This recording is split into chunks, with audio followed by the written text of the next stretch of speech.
Theodore Alt Sparks, um servo fiel a Cristo e à sua cruz. Era domingo à tarde. Em uma rua de Glasgow, Escócia, alguns jovens pregavam o Evangelho ao ar livre. Passando por ali, um pouco deprimido, Theodore Alt Sparks parou para ouvi-los e naquela mesma noite, esse jovem de 17 anos de idade entregou sua vida ao Senhor.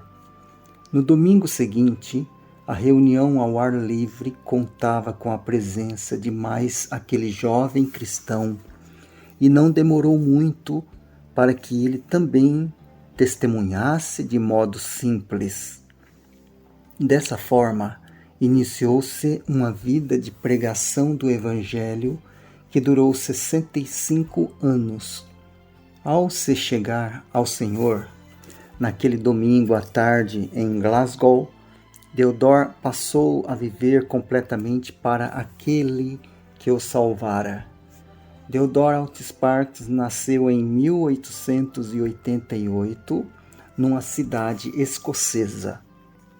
Sua mãe conhecia o Senhor e o amava, pois era uma mulher de oração.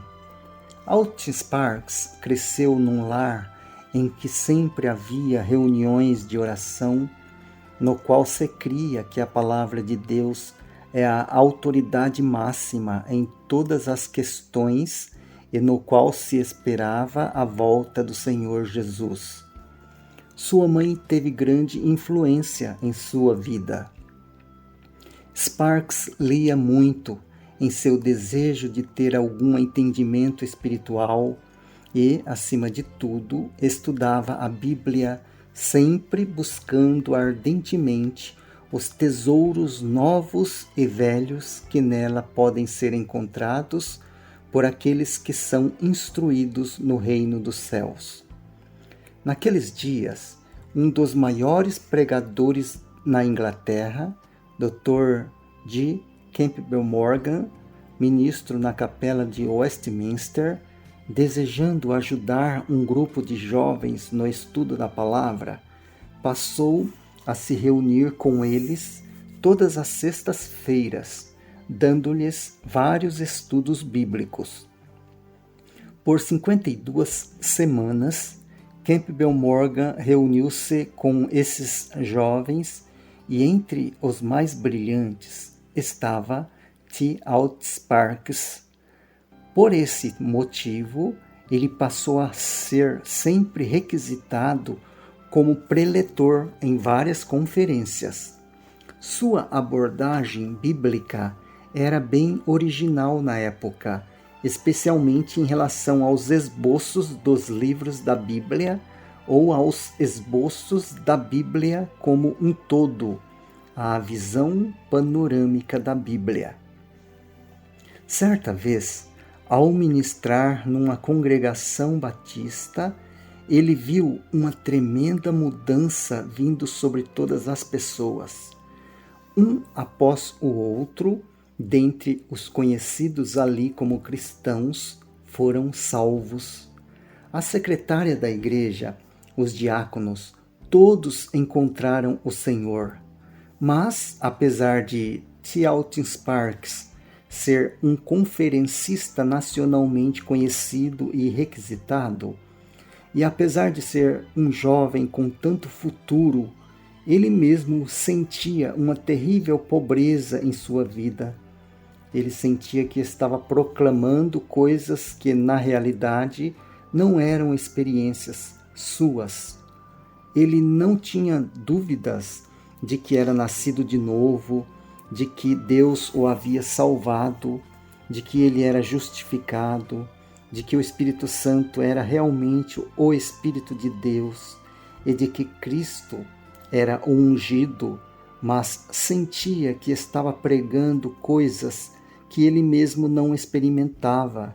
Sentia que profetizava muito, mas possuía muito pouco. Por natureza, Sparks era alguém que se entregava completamente ao que cria, nunca se contentando com uma posição intermediária. Por isso, gradualmente, uma tremenda tensão foi se criando dentro dele. Ele começou a se sentir um fracasso, pois o que lia na Bíblia não era para ele uma experiência própria. Certo dia, então, disse à sua esposa: "Eu vou para meu estudo. Não quero que ninguém me interrompa. Não importa o que aconteça, eu não sairei daquele quarto até que tenha decidido qual caminho vou tomar."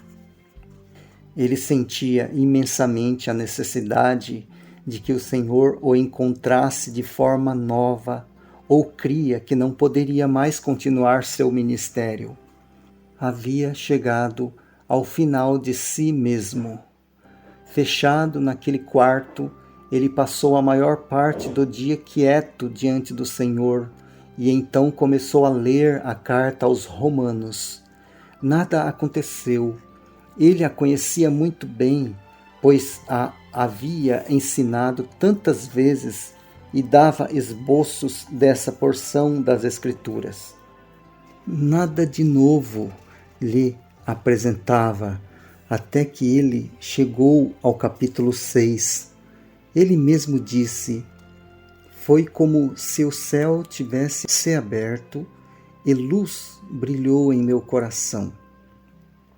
Pela primeira vez, ele compreendeu que havia sido crucificado com Cristo e que o Espírito Santo estava nele e sobre ele para reproduzir a natureza de Cristo. Isso revolucionou completamente a vida de Sparks. Quando saiu daquele quarto, ele era um homem transformado. A partir daquele momento, ele começou realmente a pregar a Cristo, começou a magnificar o Senhor Jesus. Logo começou a ensinar o que chamava de o caminho da cruz, dando grande ênfase à necessidade da operação interior da cruz na vida do crente.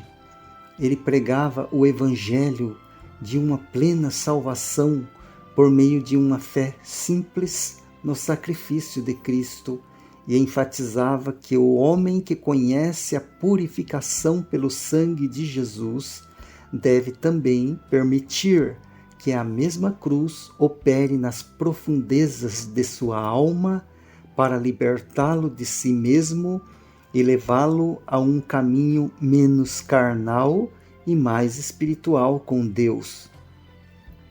Ele mesmo havia passado por uma crise e aceito o veredito da cruz sobre sua velha natureza, percebendo que essa crise fora a introdução para um desfrutar completamente novo da vida de Cristo, tão grandioso que ele só conseguia descrevê-lo como um céu aberto